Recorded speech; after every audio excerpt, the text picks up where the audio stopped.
You want to hear my story? I'll give you a story. Here's a little story.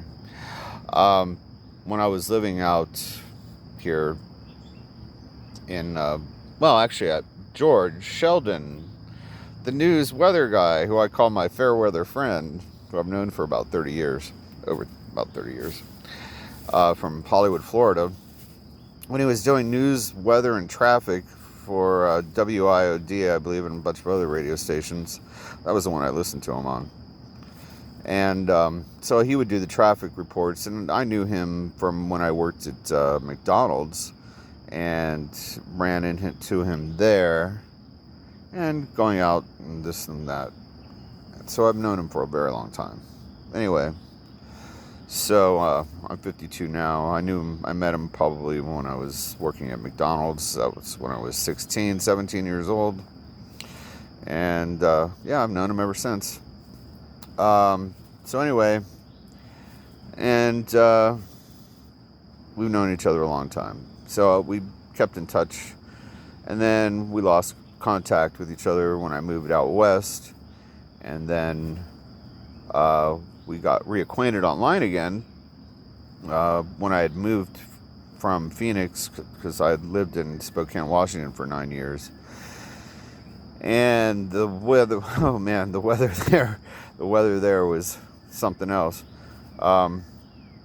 With the winters, get drops like to freezing or below freezing like every day there for like 8 months. And because of my neuropathy, which I'm disabled from, it's very debilitating for me.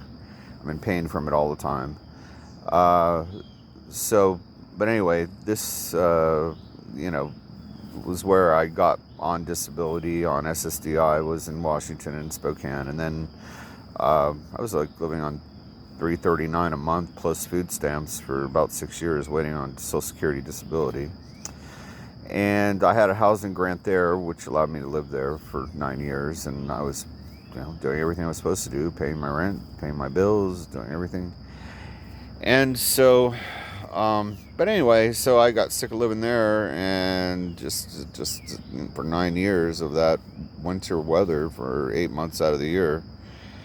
And then decided to move down to, I tried Palm Springs, I tried Phoenix. I was there in Phoenix for 3 years, Palm Springs for 6 months, and then went over to San Diego, and then ended up moving down to Tijuana, and where I was for about 3 months. And then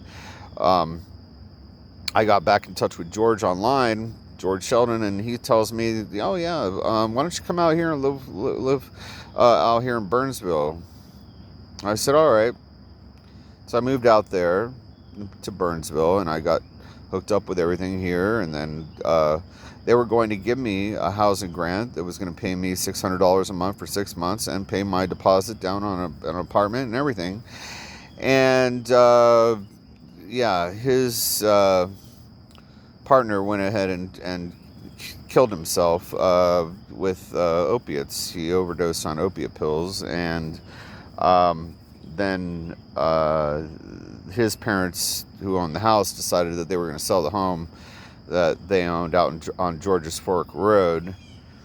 I believe it was 929 Georges Fork Road. Anyway, that was in Burnsville. So he evidently had a nervous breakdown and was working on getting Social Security, which he is now on. Got himself set up with Section 8 housing. Did all these things for himself. Screwed me out of mine because he left me stranded out in Burnsville for 2 months. Left me stranded for 2 months. And I had to rely on Joel, his partner's parents, to bring me to the grocery store and get things done. But of course, they had their life, and they didn't want to drive me around to go look at an apartment. So I lost the opportunity to get an apartment here. And that's why I say I got derailed by a fair weather friend, because that's exactly what happened. And so he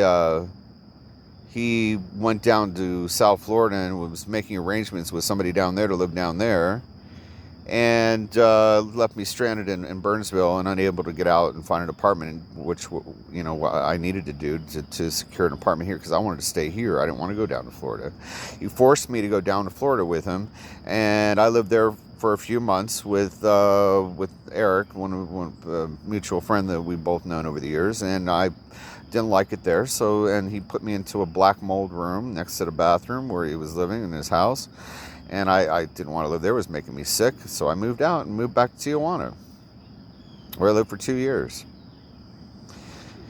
So, and then moved back again after trying to live out here. And I went to Charlotte, actually, in the Midwest, and in Kansas City, Missouri, and then Charlotte, and tried desperately to get a place to live there. So it's been me going back and forth, and so it's been a total of 4 years I lived out in Tijuana. As I went back to Tijuana again after not being successful with me getting into a place out here. So I'm back here in Burnsville again, or I'm sorry, in Buncombe County again, trying to get into a place. And here George has a roommate, and he's on Section 8 housing and has a roommate. Yeah. And he's telling me, I think he's out in Burnsville. He acknowledges me, but he won't do anything to try and help me. Very selfish person.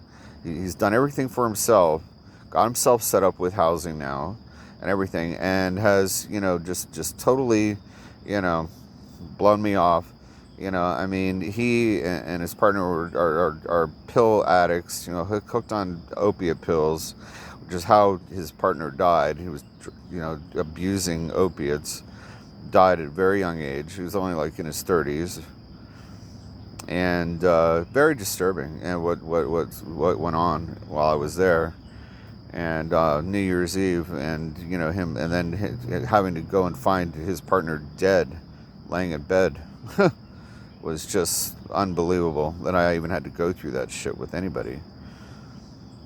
And but this is what was going on, and he's still probably popping opiate pills and Xanax and God only knows what Valium, barbiturates, because George has those problems. So not my problem. Say I don't drink or use drugs or do anything except smoke cigarettes and drink coffee, and drink occasionally. Like I went and bought some wine for 4th of July weekend, so I could have some wine, and that's about it. But it's very occasionally.